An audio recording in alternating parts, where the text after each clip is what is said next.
Hey everyone, this is Chris here, and today is May 7th, 2023. I've got a really interesting topic for you today. In this video, we're going to be discussing the future potential of Carlos Alcaraz, and also the reason why I don't believe he's going to be a future greatest of all time candidate.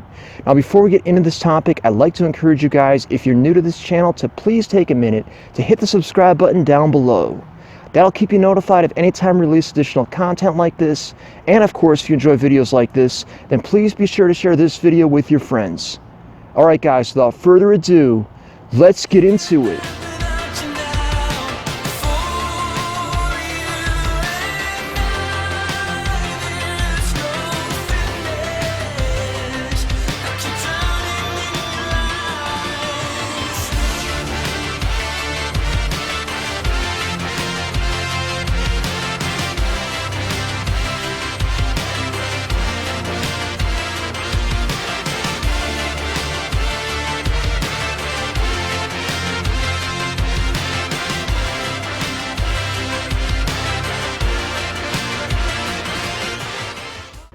Alright, so Carlos Alcaraz, as of the time of making this video, has already won a Grand Slam title.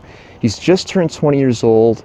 He's won several Masters titles as well, I think 3 or 4 of them as of this point. And a lot of people believe he's going to be the next superstar, the next rising superstar in tennis. And personally, I have to agree with this. It does look like he's going to be the future of the game for the foreseeable few years at least.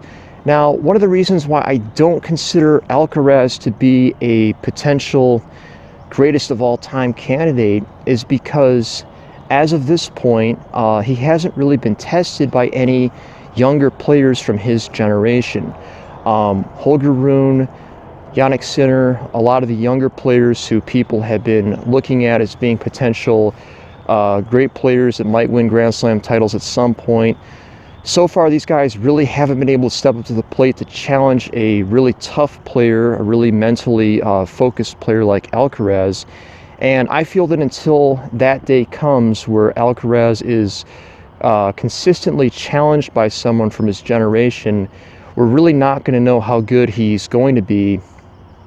And I also feel that you have to take a little bit of his results so far with a grain of salt. And the reason I say that is because he hasn't been tested yet by anyone other than Djokovic and Nadal, and as we know, these guys are now well into their 30s. Nadal will most likely be retiring soon within the next few years. And I do see Alcaraz as becoming probably the next great clay court player once Nadal steps down. I think he's going to win quite a few French Open titles potentially. I think for the time being, though, Djokovic is probably going to keep his lock, though, at the Australian Open and Wimbledon. As Nadal starts to wind things down, you'll probably see Alcaraz step in to start winning the French Open and the US Open more and more often. I would not be at all surprised to see him pick up quite a few of these titles in the next few years. But I think that as Djokovic gets older, and again, you know, as Nadal starts to retire, you're going to see Alcaraz most likely win a lot of Grand Slam titles, but at some point we're going to have a competitor for Alcaraz, someone that makes him have to adjust his game, similar to how Federer had to adjust his playing style when he played against Nadal and then later Djokovic. And that player is going to be a challenge for Alcaraz, and he's probably going to have a couple of these guys, and most likely they're going to be people that we haven't heard of yet. I don't really see Jannik Sinner and Holger Rune as being these players that are going to push Alcaraz kind of, I wouldn't say out of the picture, but they're really going to challenge him at least on a consistent basis. I don't see that from these guys. It's going to be someone who's very mentally tough or who has a very explosive game. It would be difficult for a player like Alcaraz to deal with. And we actually saw a little bit of it today when I was watching the Madrid final, at least. I noticed that Jan-Lennard Struff, who is, of course, a veteran player, was able to really trouble Alcaraz for a lot of that match because he was continuing to attack and move forward, and that's not something that Alcaraz is used to dealing with. So for a younger player who has a lot of touch and a lot of maybe power, kind of similar to Struff, you could see Alcaraz potentially really struggling with that type of playing style. And I think actually that playing style of coming forward and attacking, similar maybe like what Tsitsipas does, is going to be very effective amongst these younger players because they just don't face a lot of serve and volley players. So when they do have to play someone with that playing style, they're really not used to it, and they don't like the fact that these guys are consistently pressuring them to have to hit passing shots all the time.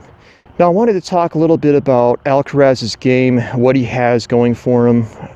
So I haven't really watched a lot of Alcaraz play because to be honest with you, I don't really watch a lot of the men's, the modern game, if you will, from the last few years. I generally, if I watch tennis matches, I'll usually watch something from 10 to, 40, 50 years ago. I like to go back and watch sometimes the McEnroe matches and like the Connors matches, or even the Laver matches, and certainly the Agassi-Sampras stuff. I always like to watch those matches. So I don't really watch a lot of the modern players that often. But the thing that really impressed me a lot with Alcaraz was just how developed his game is at such an early age. He has a really great backhand. His forehand and serve are both very solid shots. He's got good touch off of his drop shots. He's a decent volleyer, actually pretty good volleyer to be honest about it. He's very fast. He really reminds me a lot of a young Rafael Nadal and a young Novak Djokovic, in the sense that he kind of has the best of both worlds, where with the forehand he's got a lot of rotation on that shot, and then with the backhand he's really able to dig out those defensive backhands very well, just like Djokovic used to be able to do. And of course he still can, but Alcaraz is a lot younger than these guys, which helps. And then he's also got a little bit of, I want to say, Guillermo Coria kind of, or even Marcelo Rios with those drop shots. He really throws them in at great times. So he's a very versatile player, which I think is going to help him a lot in his career. And he's pretty good at just about everything. But I would say that where Alcaraz is maybe hurt a little bit is that he doesn't really have a strong rival.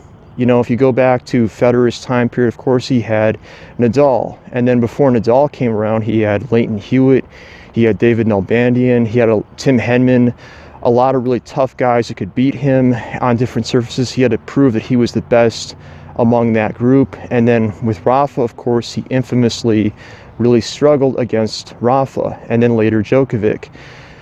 For Sampras, he would have different players initially that he would struggle with. Edberg, for a period of time, was more of a challenge for Sampras.